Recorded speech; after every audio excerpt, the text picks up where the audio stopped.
Hello everyone. आज इस video में आपको रचना के आधार पर वाक्य भेद बताने वाली हूँ। वैसे तो वाक्य के दो भेद होते हैं, एक अर्थ के आधार पर, दूसरा रचना के आधार पर। तो इस वीडियो में अपन रचना के आधार पर वाक्य भेद सीखेंगे। स्टार्ट करते हैं। सबसे पहले होता है रचना। रचना का मतलब क्या होता है? बनावट। अर्थात वाक्य की अलग अलग बनावट होती है, उस बनावट के आधार पर वाक्य के अलग अलग भेद होते हैं। तो रचना के आधार पर तीन भेद होते हैं। सबसे पहला सरल वाक्य, दूसरा संयुक्त वाक्य, तीसरा मिश्रित वाक्य। सबसे पहले हम स्टार्ट करते हैं सरल वाक्य। सरल वाक्य होता है ऐसा वाक्य जिसमें एक क्रिया होती है और एक ही कर्ता होता है, तो उसे हम सरल वाक्य या साधारण वाक्य कहते हैं। जैसे कि बारिश हो रही है, शीला गाना गा रही है, बिजली चमक रही है। तो होना, गाना गाना और चमकना, ये क्या है? एक ही क्रिया है, इसलिए ये सरल वाक्य का उदाहरण है। दूसरा संयुक्त वाक्य। संयुक्त मतलब क्या होता है? जुड़ा हुआ। ऐसा वाक्य जिसमें दो वाक्य योजक शब्द द्वारा जुड़े हुए रहते हैं। जैसे कि हरीश गाड़ी में बैठा था और नरेश गाड़ी चला रहा था। ये एक ऐसा वाक्य है जिसमें दो अलग अलग वाक्य दे रखे हैं और योजक चिन्ह द्वारा इन दोनों वाक्य को आपस में जोड़ दिया गया है।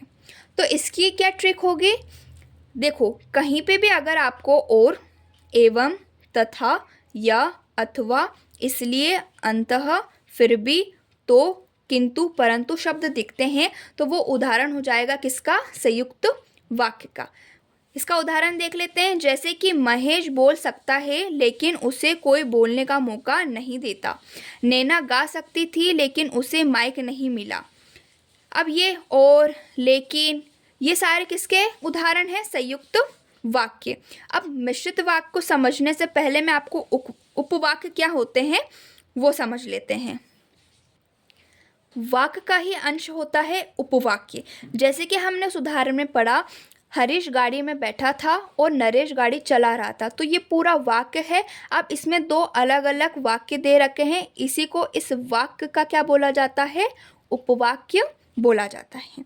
अब उपवाक्य के दो प्रकार होते हैं, एक होता है प्रधान उपवाक्य और एक होता है आश्रित उपवाक्य। तो सबसे पहले हम पढ़ते हैं कि प्रधान उपवाक्य क्या होता है। ऐसा उपवाक्य जो मूल वाक्य से अलग होकर भी पूर्ण अर्थ प्रकट करे। यानी कि अगर हम किसी सेंटेंस में दूसरे वाक्य को हटा देते हैं लेकिन उसका पूरा अर्थ वो निकाल रहा है। जैसे कि अगर मान लो हम इसको पूरा हटा दें और हम केवल इतना रहने दें इसको, हरीश गाड़ी में बैठा था, तो इसका अर्थ निकल रहा है, इसका कोई ना कोई सेंस है, तो ये क्या हो जाएगा? प्रधान उपवाक्य हो जाएगा। वैसे ही मान लो अगर हम इसको हटा देते हैं और इसको रहने देते हैं, नरेश गाड़ी चला रहा था, तो इसका भी कोई ना कोई सेंस निकल रहा है, इसका भी अर्थ निकल रहा है, तो ये भी क्या हो जाएगा? प्रधान उपवाक्य हो जाएगा। दूसरा होता है आश्रित उपवाक्य। आश्रित उपवाक्य क्या होता है कि जो प्रधान उपवाक्य में डिपेंड होता है, आश्रित होता है, जिसका कोई अर्थ नहीं निकलता है। जैसे कि अगर हम एग्जाम्पल ले, मुझे पक्का भरोसा है कि भारत जीतेगा, तो भारत जीतेगा, ठीक है, मुझे पक्का भरोसा है, तो ये क्या है? आश्रित उपवाक्य। भाई क्या भरोसा है ना? तो ये अपना हो जाएगा एक आश्रित उपवाक्य का उदाहरण। तो अब हम स्टार्ट करते हैं मिश्रित वाक्य। देखो, इसमें भी दो क्रिया होती है, लेकिन संयुक्त वाक्य में दोनों ही जो हैं प्रधान उपवाक्य होते हैं, लेकिन मिश्रित वाक्य में एक प्रधान उपवाक्य होता है, दूसरा आश्रित उपवाक्य होता है। तो इसकी क्या ट्रिक होगी? जिसमें भी आपको ये शब्द दिखे कि, जो, क्योंकि, जितना, उतना, जैसा, वैसा, ये सारे शब्द आपको जिसमें दिखे वो किसका उदाहरण हो जाएगा? मिश्रित वाक्य का। जैसे मुझे पक्का भरोसा है कि भारत जीतेगा, तो भारत जीतेगा ये आपका प्रधान उपवाक्य है। मुझे पक्का भरोसा है कि, तो ये आपका जो है आश्रित उपवाक्य हो जाएगा। जब बारिश होगी तब फसल होगी, ठीक है, ये क्या हो जाएगा? प्रधान उपवाक्य। जब बारिश होगी तो आगे क्या? तो ये क्या हो जाएगा? एक आश्रित उपवाक्य हो जाएगा। ठीक है, अब हम क्या है उद्देश्य और विधेय के बारे में पढ़ लेते हैं। उपवाक्य में एक उद्देश्य होता है और एक विधेय होता है। तो उद्देश्य क्या होता है? जब किसी वाक्य में जिस विषय के बारे में बोला जाता है तो वो उद्देश्य होता है। यानी कि अगर मान लो राम के बारे में बोला जा रहा है तो राम इसमें उद्देश्य हो जाएगा, और राम के बारे में क्या बोला जा रहा है वो विधेय हो जाएगा। ठीक है, अभी हमने आश्रित उपवाक्य पढ़ा। तो आश्रित उपवाक्य के 3 प्रकार होते हैं, जिसमें से पहला होता है संज्ञा उपवाक्य, विशेषण उपवाक्य और क्रिया विशेषण उपवाक्य। अगर आपको एग्ज़ाम में आता है तो आप इजीली बता देंगे कि हाँ ये सरल है, ये संयुक्त है, ये मिश्र है। मान लो अगर आपको मिश्र में से भी बताना है कि संज्ञा है या विशेषण है या क्रिया विशेषण उपवाक्य, तो आप कैसे पहचानेंगे? तो इसकी भी एक ट्रिक है कि अगर मान लो संज्ञा उपवाक्य है तो उस वाक्य में की या क्योंकि योजक शब्द का प्रयोग किया जाएगा। जैसे कि राजू ने कहा कि वह कल मुंबई जा रहा है। ठीक है, तो इस वाक्य में की द्वारा 2 वाक्यों को जोड़ा जा रहा है, उपवाक्य जोड़ा जा रहा है, जिसमें से पहला वाला आश्रित है और दूसरा वाला जो है वो प्रधान उपवाक्य है। ठीक है, दूसरा देखते हैं विशेषण उपवाक्य। विशेषण आपको पता है जो किसी संज्ञा या सर्वनाम की विशेषता बताता है। तो 90% ऐसे वाक्य जिसमें जा योजक शब्दों से जुड़ा हुआ रहता है, जैसे कि जिसके, जिन्होंने, जिससे, जिसने, जिन, जिसके, जा से जितने भी शब्द होते हैं वो विशेषण उपवाक्य उदाहरण होते हैं। ठीक है, उदाहरण के लिए वही व्यक्ति उन्नति करता है जो परिश्रमी होता है, तो ये विशेषण उपवाक्य उदाहरण हो गया। चलो आगे देखते हैं क्रिया विशेषण उपवाक्य। क्रिया विशेषण उपवाक्य को कैसे पहचाने? तो इसकी ट्रिक होगी कि ऐसा वाक्य जिसमें रिलेटेड योजक शब्दों का इस्तेमाल किया जाता है। जैसे कि मान लो जैसी करनी वैसी भरनी, यज्ञापि तथापि, जब वो आएगा तब मैं जाऊंगा। ठीक है, उदाहरण एक देख लेते, जब तू मेरे घर आए तब मैं घर पर नहीं था, तो ये जब तब, तो ऐसे शब्द जो हैं वो क्रिया विशेषण के उदाहरण होते हैं। चलिए थोड़ी सी इसका अभ्यास हम कर लेते हैं। प्रातः जल्दी उठो और 1 घंटे नियमित रूप से व्यायाम करो।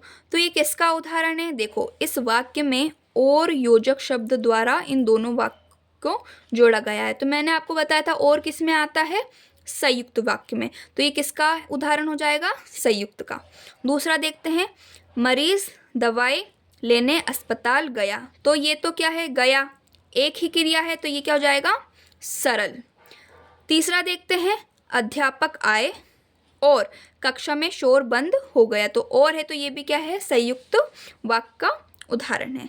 चलो आगे देखते हैं, परिश्रमी मजदूरों को सभी काम पर बुलाते हैं। तो इसमें तो कुछ भी योजक चिन्ह नहीं है, तो ये भी क्या हो जाएगा? सरल वाक्य हो जाएगा। 5वां देखते हैं, जो लोग धनवान होते हैं उन्हें गरीबों की मदद करनी चाहिए। तो जो आया है मतलब ये क्या हो जाएगा? मिश्रित वाक्य हो जाएगा। बोर्ड एग्ज़ाम में वाक्य को बदलने के लिए भी आते हैं, तो उसकी भी हम प्रैक्टिस कर लेते हैं। जैसे कि ये सारे जो हैं सरल दे रखे हैं, हमें इसको मिश्रित वाक्य में परिवर्तित करना है। तो चलिए देखते हैं इसको। मेरे घर पहुँचते ही आंधी आ गई। अब इसको हमें मिश्र वाक्य में बदलना है। तो हम क्या करेंगे? जैसे ही मैं घर पहुँचा वैसे ही आंधी आ गई। तो हमने इसको मिश्रित वाक्य में परिवर्तित कर दिया। जब भी हम बदलने की बात करते हैं तो हमें उसमें से कुछ शब्द हटाने पड़ते हैं, तो कुछ शब्द अपने मन से जोड़ने पड़ते हैं। लेकिन याद रखिएगा कि जब भी आप वाक्य बनाए तो उसका अर्थ, ऐसा ना हो कि आपके वाक्य बनाने के चक्कर में अर्थ बिगड़ जाए। आगे देखते हैं, पुस्तकें खरीदने के लिए वह बाजार गई। तो अब इसको भी मिश्र में करना है, तो क्या करेंगे? क्योंकि उसे पुस्तकें खरीदनी थी इसलिए वह बाजार गई। ठीक, आगे देखते हैं। अब हम संयुक्त वाक्य में बदलते हैं। बच्चों के शोर मचाने पर पक्षी उड़ गए। तो अब इसको हम संयुक्त में कैसे करेंगे? तो इसकी जगह हम कर सकते हैं, बच्चों ने शोर मचाया और पक्षी उड़ गए। दूसरा देखो, आरक्षण समर्थकों द्वारा किए गए उत्पात से अनेक रेलगाड़ियाँ रद्द की गई। तो अब इसको क्या करेंगे? हम संयुक्त में चेंज कर देंगे। तो क्या करेंगे? आरक्षण समर्थक ने उत्पात किया और अनेक रेलगाड़ियाँ रद्द करनी पड़ी। तो ये क्या है, संयुक्त वाक्य में बदल गया। अब दूसरा जो है हम सरल का देख लेते हैं। मैंने एक लाल गुलाब देखा जो बहुत खुशबूदार था। तो ये जो है ये मिश्र में है, तो मिश्र से हमें सरल में करना है। तो क्या करेंगे, हम इसको सरल में चेंज कर देंगे। मैंने एक लाल खुशबूदार गुलाब देखा, तो ये क्या बन गया, एक सरल वाक्य बन गया। सो आई होप आपको इस वीडियो से बहुत हेल्प मिली होगी। सो वीडियो को लाइक करें और चैनल को सब्सक्राइब करें। Thank you.